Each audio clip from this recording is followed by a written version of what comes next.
아, 집주인이 가서 막 청소하고 막 걸레질하고 이거 아닌 거네요? 그거 옛날 말이고요. 그러면 주택가격의 상승 기류는 이제 시작을 했다라고 봐야 될 것 같네요. 근데 여기서 문제가 있는데요. 최근 22년부터 23년 완공된 건물은 또 별로 비추천합니다. 대출 수익률로 비교해서 고르시길 추천해드리고요. 대출을 해서 저희가 사잖아요. 그럼 주인 세대 거주인지 네. 또 엘리베이터가 있는지 이거에 따라 수익률도 또 다르게 생각을 해야 되겠네요.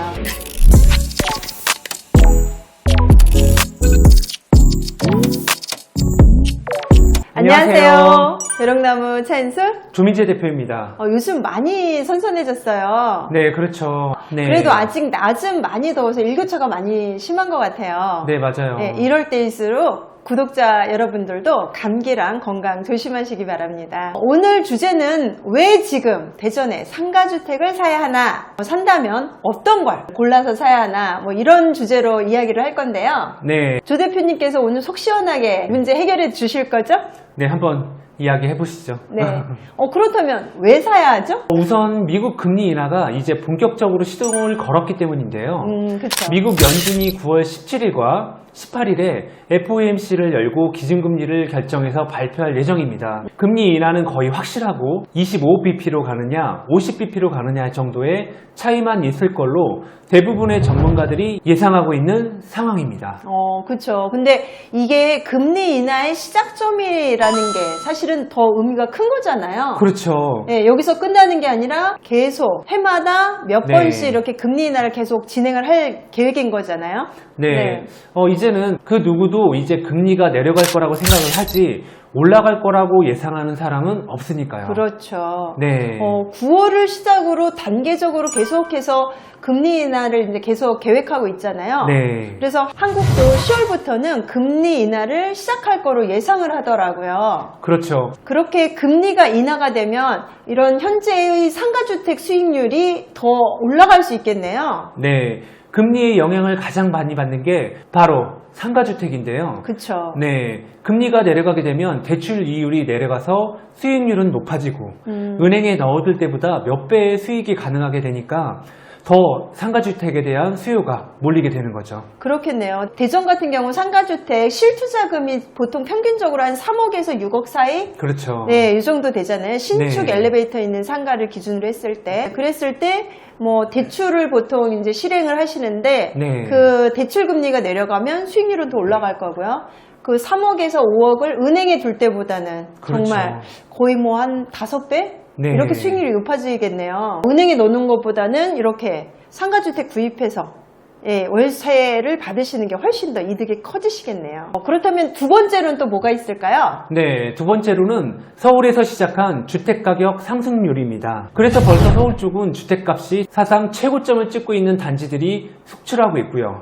정부에서는 이 집값을 잡기 위해 스트레스 DSR과 1주택자의 신규 분양 아파트의 전세자금 대출 제한 등 고강도 정책들을 펼치고 있습니다. 맞아요. 요즘 네. 계속 뉴스에 나오는 게 그렇죠. 서울, 그것도 이제 강남으로 시작해갖고 네. 이렇게 집값이 계속 최고점을 찍었다. 네. 그리고 뭐 대출이 지금 최고점이다. 뭐 이런 이야기들 계속 나오고 있고요. 네. 또 정부에서는 이 상승률을 꺾기 위해서 계속 강도 높은 그렇죠. 정책들을 발표하고 있는 것 같아요. 네, 맞습니다. 근데 보통 이렇게 서울에서 시작해서 그렇죠. 이게 경기도로, 그 다음에는 대전 같은 이런 광역시로 이렇게 확대되어 나가는 경향이 있는 것 같아요. 집값 상승이라는 게. 네. 그렇다면 대전도 네. 지금이 최저점이라고 볼 수 있겠네요. 아직 대전까지는 안 왔잖아요. 집값 상승이. 그렇죠. 아마 10월달 금리 인하를 시점으로 해서 집값이 더 오르지 않을까 이렇게 생각을 예상을 할 수 있습니다. 그렇겠네요. 네. 그러면 또 세 번째로는 네. 어떤 게 있을까요? 상가주택은 토지와 건물을 같이 구입하는 거잖아요. 그렇죠. 네. 그런데 토지는 해마다 공시지가가 물가 상승률 이상으로 오르는 정도씩 오르고요. 건물가도 건축비 상승으로 오르고 있습니다. 맞아요. 요즘 네. 물가 상승률이 워낙 높다 보니까 네. 특히 건축비 상승은 더 높은 것 같아요. 그렇죠. 거기다가 이제 토지 같은 경우는 이렇게 공시지가 상승이 있고. 네. 근데 대전 같은 경우 네. 특히 상가주택, 그 중에서 특히 대전 같은 경우는 상가주택 가격이 지금 몇 년 동안 전혀 네. 오르지 못하고 있어요. 오히려 그렇죠. 내려갔거든요. 네. 왜 그런 거죠? 아무래도 뭐 전세 사기와 금리 인상까지 악재가 겹친 데다가 주택거래 침체기를 겪고 있어서 그런 것 같은데요. 바로 지금이 가장 저점이고 매수자에게는 최적기라고 봐야 되는데요. 그러네요. 지금 네. 사실 전세 사기 때문에 금매들이 사실 조금 몇 개 많이 나와 있었어요. 그렇죠. 있었죠. 근데 그것들이 이제 좀 팔려나가고는 있는데, 네. 이제 금리도 내려갈 일만 남아있고요. 그렇죠. 또 건축비와 토지가는 계속 상승할 거고, 그러면 주택가격의 상승 기류는 이제 시작을 했다라고 봐야 될 것 같네요. 네. 그럼 상가주택은 이제 오를 일만 남은 건가요? 네. 최근에 저희 대전에서 가장 핫한 둔산동 탐방동만 봐도요, 이 지역에서 이제 13억 이하로 엘리베이터 있는 그것도 건축한 지 한 5년 이내 준신축 이런 것들이 이제 금매라고 저희가 보고 있는데요. 그렇죠. 그 상가주택이 사실 2개월 전까지만 해도 한 7개 정도 남아 있었어요. 근데 그게 이제 3달 동안에 거의 다 팔리고 지금 한 2개 정도, 2개인가 3개 정도 남아있죠, 지금? 네, 맞습니다. 네. 금리나 뉴스가 흘러나오기 시작한 5월부터 문의가 급증하더니 6월, 7월, 8월에 금매들이 지금 싹 빠져나간 상태죠. 그렇죠. 이제 남은 2-3개도 언제 팔려도 이상하지 않다라고 지금 보고 있죠? 네, 문의도 많고요. 그렇죠. 이야기를 계속 조 대표님 이야기를 듣다 보니까 사긴 사야 할 것 같은데 그럼 또 문제가 있잖아요. 네, 그렇죠. 어떤 걸 사야 할까요? 첫 번째로 신축한 지 3년에서 8년 이내 건물을 보시는 걸 추천해드리고요. 근데 여기서 문제가 있는데요. 최근 22년부터 23년 완공된 건물은 또 별로 비추천합니다. 왜죠? 네, 그게 우크라이나 전쟁으로 건축비 상승된 게 많이 들어서 알고 계시죠? 그렇죠. 러시아가 우크라이나를 침공해서 물가도 엄청 오르고 건축비도 오르고요. 거의 2배 올랐다고 하시더라고요. 그렇죠. 맞아요. 네, 그 전쟁이 바로 22년에 있었거든요. 아, 그러네요. 네. 그래서 그 이후에 지어진 것들은 워낙 비싸게 지어져서 수익률을 맞추기가 어렵습니다. 아, 그렇겠네요. 그러면은 네. 그런 건 또 금매로 나오기가 힘들겠네요. 그렇죠. 건축비 자체가 높으니까. 네, 맞습니다. 그래서 21년 이전의 걸로 해서 네. 가증한 신축으로 사라고 추천해 주시는 거군요. 네, 그렇죠. 이거 정말 꿀팁인데요. 네. 그럼 두 번째로는 또 뭐가 있을까요? 네, 둘째로는 무대출 수익률로 비교해서 고르시길 추천해드리고요. 대출을 해서 저희가 사잖아요. 근데 네. 왜 무대출 수익률로 비교를 해야 하는 거죠? 대출은 건물마다 다 다르기 때문에 금액이 잡혀서 수익률 비교는 무대출 수익률로 비교하시는 게 더 비교하기 편하십니다. 대출 수익률로 하면 왜곡이 일어나기 쉽거든요. 이것도 정말 중요한 포인트네요. 그렇죠. 네, 그래서 우선 무대출로 여러 개의 물건을 보셨을 때 무대출 수익률로 비교를 하시고 네. 그 다음에 대출 수익률을 다시 뽑아보시는 식으로 하는 게 네. 훨씬 비교에 유리하겠네요. 그렇죠. 대출 금액에 따라서 대출 수익률은 얼마든지 변동시킬 수가 있거든요. 맞아요. 네. 네. 그럼 대전에서는 수익률이 어느 정도 나오면 금매라고 봐야 할까요? 네, 일단 주인이 거주시와 비거주시가 다른데요. 거주시에는 5% 이상만 나와도 수익률이 매우 좋은 편에 속하고요. 비거주시에는 엘리베이터가 있으면 6% 후반, 7% 이상, 엘리베이터가 없으면 7% 후반 이상 나와야 금매라고 볼 수 있습니다.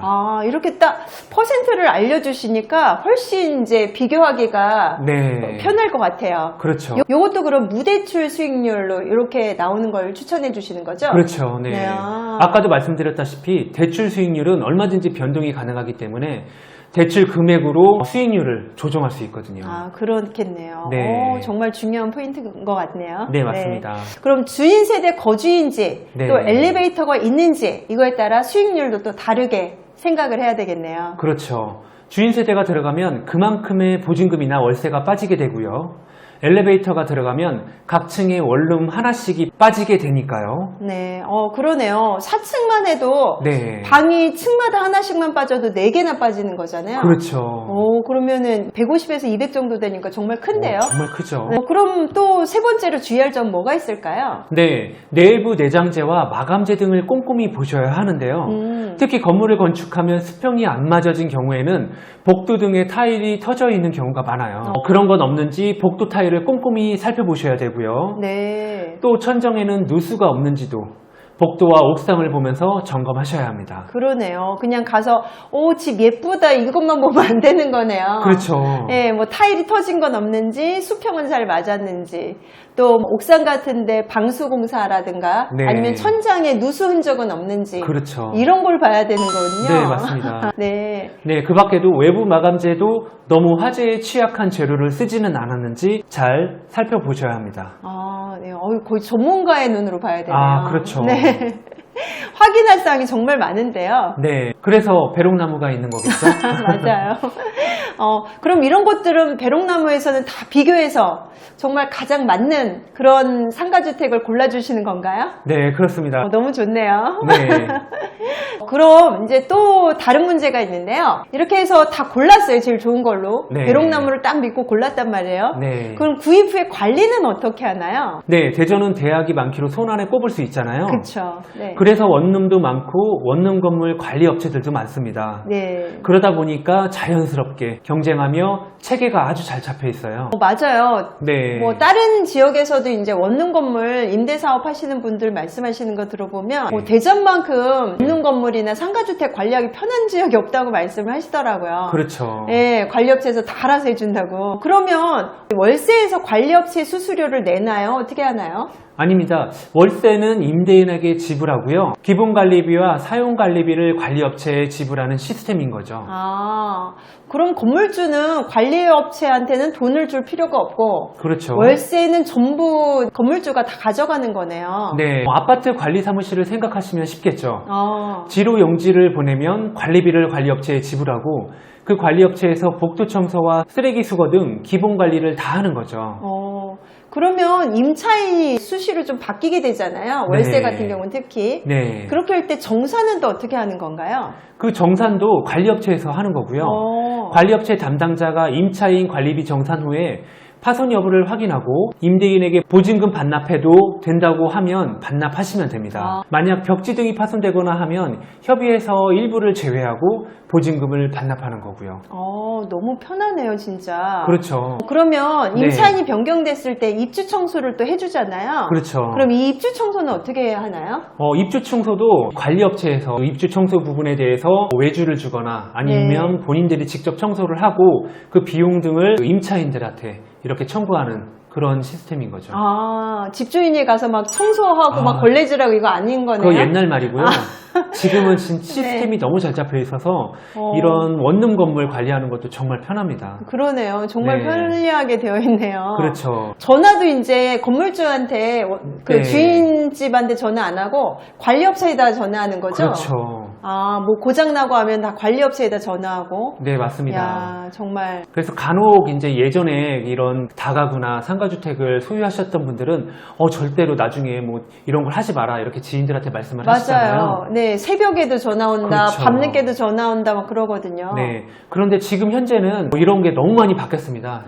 시스템이 관리업체에서 너무 잘 이렇게 운영을 하다 보니까 집주인들이 너무 편하게 관리를 할 수 있습니다. 그러면 전화도 이제 관리업체에다 전화하는 이런 그렇죠. 시스템으로 가는 거네요. 네, 맞습니다. 그러면 또 고민이 또 하나가 있는데요. 네. 관리는 이렇게 잘 되어 있다라고 이제 네. 말씀해 주셔서 저희가 이제 알겠는데, 그러면 공실이 났을 때가 있잖아요. 네. 그럴 때 공실 났을 땐 또 어떻게 하나요? 네, 공실이 났을 때는 어떻게 해야 되지 이렇게 고민할 수가 있잖아요. 네. 근데 사실은 이 대전에는 공실 박스나 공실 클럽이 활성화가 많이 돼 있습니다. 네, 그래서 그곳에 연락을 하시게 되면 대전의 전 부동산들이 이 공실 자료를 공유해서 임대차를 최대한 빨리 뺄 수 있는 그런 구조인 거죠. 옛날에 공실 나면 부동산 네. 막 여기저기 돌면서 물건 내놓고 그렇죠. 다녔거든요. 그것도 일이거든요, 사실. 그 보통 일이 아니에요. 또 뭐 네. 그냥 가게 그러니까 뭐 바카스라도 한 병씩, 네. 한 박스씩 들고 가서 이렇게 부탁하고 이렇게 하셨는데 그럴 필요가 없네요. 그렇죠, 네, 맞습니다. 그러면 건물주는 이 사이트를 이용하는 사용 수수료를 따로 내는 건가요? 아니요. 따로 그 사이트 사용 수수료, 그러니까 뭐 거기에 등재되는 광고 수수료나 이런 건 없고요. 그냥 일반적으로 똑같이 그냥 임대가 되었을 때 중개비 정도만 있다고 보시면 됩니다. 그렇게 하면 공실 위험도 정말 많이 줄어들겠네요. 네. 네, 오늘은 왜 상가주택을 사야 하는지와 어떤 점을 유의해서 봐야 하는지 살펴봤습니다. 시청해주셔서 감사합니다. 도움이 되셨다면 구독과 좋아요 꼭 눌러주세요.